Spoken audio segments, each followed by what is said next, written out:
Então, pessoal, voltamos aí, né? Tratando dos conceitos de risco e de perigo, né? Então, vejam só, né? O que seria risco? Risco é uma medida dos efeitos de uma ocorrência em termos de uma probabilidade e de magnitude de sua consequência. Isso é a definição do que é risco. Definição de perigo. Perigo entende-se que é a propriedade de uma substância ou um processo que cause dano à saúde e ao meio ambiente. Então, veja, o perigo, ele é algo que pode vir a ocorrer, tá? Ele é algo que pode vir a ocorrer. O risco, ele está relacionado à probabilidade daquela ocorrência, certo? Ele tem essa diferença, tá bom? Então, por exemplo, o perigo, eu tenho um piso molhado. O risco é o quê? É a queda, né? Porque o piso molhado, ele seja em perigo. É um perigo aquele piso molhado, né? E o que ele enseja? O risco de queda, o risco de colisão, o risco de várias situações que podem ocorrer. Então, o risco está associado a uma probabilidade de uma ocorrência. Então, o risco ele é um desdobramento do perigo, tá? Então, o perigo é a situação que está ali. E o risco, né? O perigo ele é a fonte.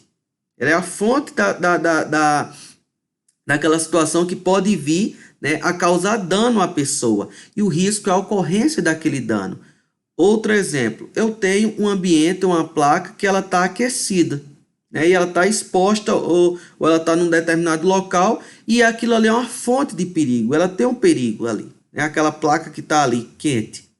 Se uma criança, se um adulto, que quer que seja, coloca uma ali e se queima, então há um risco, né? Há todo um risco de alguém chegar lá e se queimar, tá ok?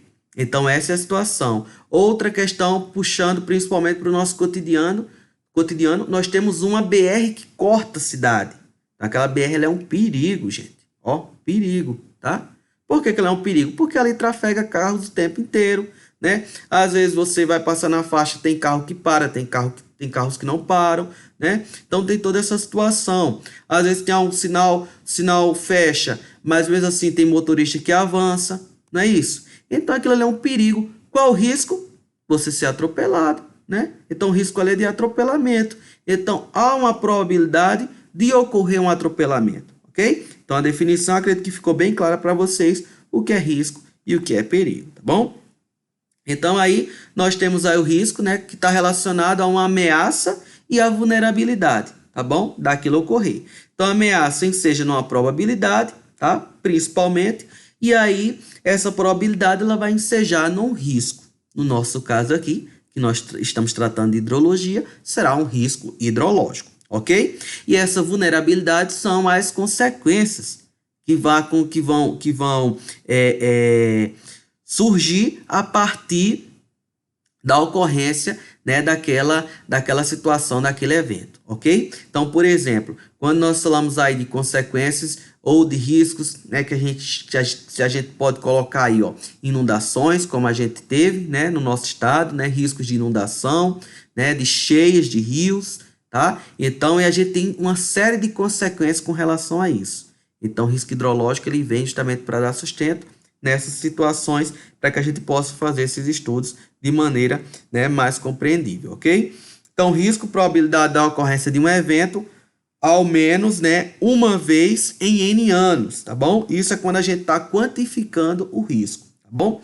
E aí nós temos o nosso tempo de retorno, também chamado de período de retorno, ok? Então, o tempo de retorno é um intervalo de tempo médio para que um evento seja igualado ou superado. Então, veja. No ano 2015 houve uma seca muito grande na região do Espírito Santo, Minas Gerais. Né? Algumas pessoas falam isso, beleza? Aquilo ali foi um evento.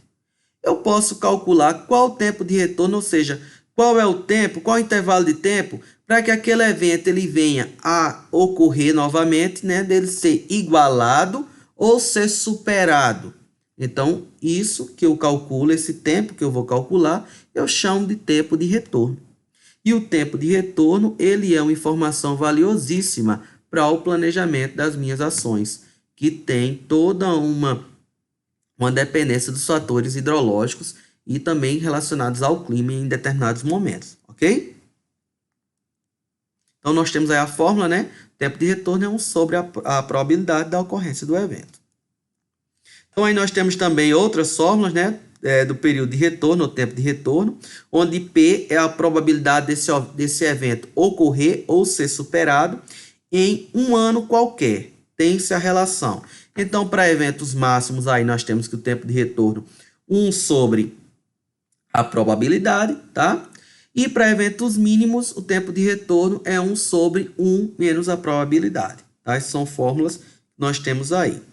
Então, ainda com relação ao período de retorno, né? Como em geral não se pode conhecer a probabilidade teórica P, faça uma estimativa a partir da frequência de vazões de enchentes observadas na série histórica. Vou postar um vídeo para vocês com um exercíciozinho bem básico, né, que é feito com relação ao cálculo da frequência e do tempo de retorno, tá? Então vai estar lá um exercíciozinho bem interessante, né? O autor ele tem toda a série histórica e ele vai fazer a ordenação desses dados para calcular a frequência e depois o tempo de retorno, ok? Muito simplesinho o vídeo, bem interessante.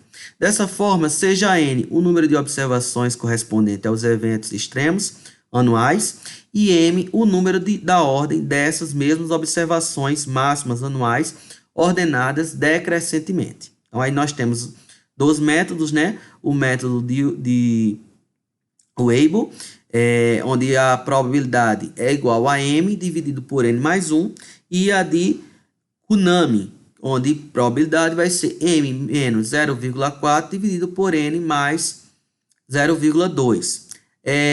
Nós temos também outros, né? Porque essas fórmulas, elas são empíricas. Então, nós temos vários estudos. Temos da Califórnia, temos de vários outros estudiosos, tá? E aí vocês vão conhecendo, vocês vão vendo, tá bom? A diferença entre um e outro, tá? Que são fórmulas empíricas. Então, aí nós temos o período de retorno, tá? Está relacionado com o risco hidrológico, como eu já havia colocado, onde esse risco hidrológico aí, ele chama como K, tá? A única forma aí de a gente facilitar utilizando o risco hidrológico, tá? Como denominado de K. Então, K, que é o risco hidrológico, é igual a 1 menos 1 sobre o tempo de retorno, né? Tudo isso aí elevado a N. N é o quê? É o número de anos, né? Número de X de anos para execução daquela obra, daquele empreendimento, ok? Número X de anos eu posso colocar aí, tá bom? Uma coisa importante quando nós falamos aí de tempo de retorno e de risco hidrológico é verificar que quando eu estou dimensionando uma obra, né? Quanto maior for o tempo de retorno que eu estabeleço na minha obra hidráulica, maior vai ser a segurança dessa minha obra. Quanto maior eu admito esse tempo de retorno, né, daquele evento máximo, né, dele ser igualado ou superado, eu acrescento segurança à minha obra. Então, por exemplo, eu vou dimensionar uma barragem, e aí eu faço um tempo de retorno muito longo, 100 anos, 1000 anos, por exemplo, né? O que acontece?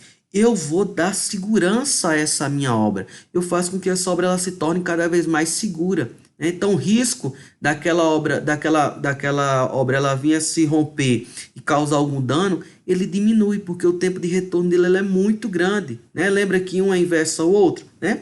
Então, eu consigo aumentar dar mais segurança a esse meu empreendimento. Mas também tem um porém. Quanto eu vou aumentando a segurança desse meu empreendimento, eu vou adicionando custo a esse meu empreendimento. Então, o que acontece? Eu tenho a necessidade de ter esse balanço aí, que é essa análise que que é chamada aí, ou não, né? Que é chamada aí na teoria de análise hidroeconômica, tá bom? Então, o que significa isso, professor? Eu vou fazer uma relação em que eu vou balancear custo com segurança. Por isso que nós temos dois gráficos aí, ó. Nós temos esse gráfico de pontinhos aí, ó, pontilhado, que são os danos associados ao risco, né? Então, veja o que acontece.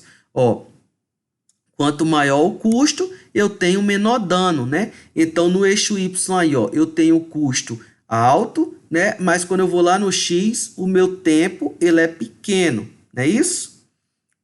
Então, veja, são situações que que eu vou verificar na questão do dano, né? Quando eu vou aumentando o tempo, né? Eu aumento o tempo aí, então o meu custo aí, ó, o meu custo aí com relação ao dano, ele vai diminuindo. Eu tenho, ou seja, eu tenho uma probabilidade menor de ocorrer dano, por quê? Porque eu inseri no meu empreendimento um maior tempo de retorno, tá bom? Isso com relação a dano. Mas agora vamos para a linha tracejada. Na linha tracejada agora é custo de implantação da estrutura. E o que vai acontecer? Acontece o inverso, ó. Quanto menor o custo que eu aplico na implantação, eu tenho aí menos tempo, ó. Eu vou ter menos tempo de retorno. Ah, não, professor, mas eu quero aumentar bastante o meu tempo de retorno, que eu quero ter uma obra muito segura. Então, ó, quando eu aumento aí meu tempo, T, o que acontece com o meu custo de implantação? Ele vai lá para cima, ele aumenta. Entendeu? Então, o que a gente tem que fazer aí, ó? Nós precisamos compatibilizar, tá? Esse tempo, tá? Com esses custos aí da obra. Então, isso é muito importante, tá bom?